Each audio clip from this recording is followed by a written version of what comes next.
So welcome everybody. जैसा कि हमने पिछले वीडियो में पढ़ा था कि इंडियन हिस्ट्री 3 पार्ट्स में डिवाइडेड है, एंशिएंट इंडिया, मेडिवल इंडिया और मॉडर्न इंडिया। तो आज हम लोग इस वीडियो में एंशिएंट इंडिया के बारे में पढ़ेंगे। जैसा कि आप देख सकते हैं, एंशिएंट इंडिया का टाइम पीरियड है 10,000 BC से लेकर 600 AD। हम ये भी कह सकते हैं कि 600 AD से पहले जितना भी टाइम था वो सारा एंशिएंट इंडियन हिस्ट्री का पार्ट है। तो आइए इसके बारे में कुछ और डिटेल्स देखते हैं। तो जैसा कि आप देख सकते हैं, एंशिएंट इंडिया 4 पार्ट्स में डिवाइडेड है: stone age, bronze age, iron age और classical age. Stone age prehistoric period से लेकर 3300 BC तक फैला हुआ है। ब्रॉन्ज एज 3300 BC से लेकर 1500 BC तक फैला हुआ है। आयरन एज 1500 BC से लेकर 200 BC तक फैला हुआ है। और लास्ट में जो आता है क्लासिकल एज, वो 200 BC से लेकर 600 AD तक फैला हुआ है। तो इस वीडियो में आज हमारा मेन फोकस रहेगा स्टोन एज पर। तो आइए देखते हैं स्टोन एज में और क्या क्या है। तो स्टोन एज 3 पार्ट्स में डिवाइडेड है। पहला पैलियोलिथिक, दूसरा मेसोलिथिक और तीसरा नियोलिथिक। पैलियोलिथिक को ओल्ड स्टोन एज भी कहा जाता है, मेसोलिथिक को मिडिल स्टोन एज भी कहा जाता है और नियोलिथिक को न्यू स्टोन एज भी कहा जाता है। पैलियोलिथिक यानी ओल्ड स्टोन एज 3 पार्ट्स में डिवाइडेड है: लोअर पैलियोलिथिक, मिडिल पैलियोलिथिक और अपर पैलियोलिथिक। अब आते हैं स्टोन एज के पहले पार्ट पैलियोलिथिक स्टोन एज पर। पैलियोलिथिक स्टोन एज को ओल्ड स्टोन एज भी कहा जाता है और ये 10,000 BC से 2.5 मिलियन ईयर अगो पहले तक फैला हुआ है। पैलियोलिथिक स्टोन एज 3 पार्ट्स में डिवाइडेड है: अपर, मिडिल एंड लोअर। तो पहले हम ये देखेंगे कि लोअर पैलियोलिथिक स्टोन एज में क्या क्या हुआ।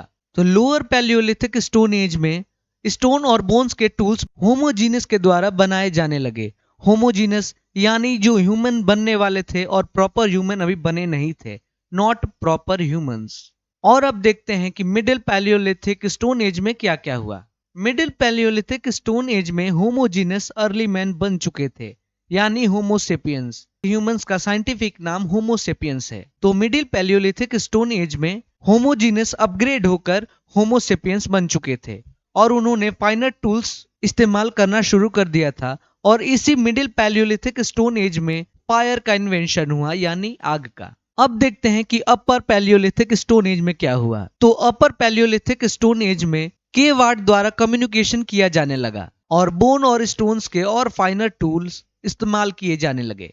अब आते हैं स्टोन एज के दूसरे पार्ट मेसोलिथिक स्टोन एज पर। मेसोलिथिक स्टोन एज को मिडिल स्टोन एज भी कहा जाता है और ये 10,000 BC से लेकर 6,000 BC तक फैला हुआ है। और ये जो मेसोलिथिक शब्द है, इसे ऐड किया था होडर वेस्ट्रॉप ने। मेसोलिथिक स्टोन एज के जो ह्यूमंस थे वो फूड के लिए हंटिंग पे डिपेंडेंट थे और इन्होंने जानवरों को पालना शुरू कर दिया था।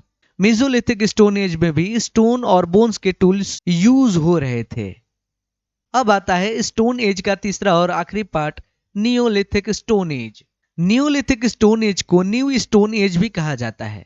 नियोलिथिक स्टोन एज 6000 BC से लेकर 3300 BC तक फैला हुआ है। ये स्टोन एज का आखिरी डिवीजन है, जैसा कि मैंने आपको बताया।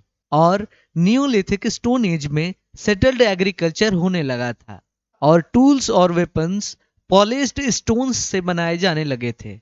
नियोलिथिक स्टोन एज के बाद ब्रॉन्ज एज आता है और ये माना जाता है कि स्टोन एज और ब्रॉन्ज एज के बीच में एक चैल्कोलिथिक एज यानी कॉपर एज आता है और copper age slightly neolithic stone age के एंडिंग में आता है और ब्रॉन्ज एज के स्टार्टिंग में।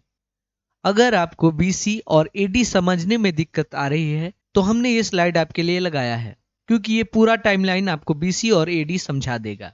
अब जो ये लाइन देख रहे हैं, ये है जीसस क्राइस्ट का बर्थ डेट और उनके बर्थ डेट से अगर आप इधर जाएंगे तो आप BC यानी बिफोर क्रिस्ट में जाएंगे और इधर जाएंगे तो आप AD में जाएंगे। और AD की तरफ आप अगर न्यूमेरिक वैल्यूज को इंक्रीज करेंगे तो आप मॉडर्न डे की तरफ बढ़ते जाएंगे। So that's all in this video. अगर आपको वीडियो अच्छा लगा, अगर वीडियो आपके लिए हेल्पफुल रहा, तो वीडियो को लाइक करिए और इस चैनल को सब्सक्राइब करिए। Thank you.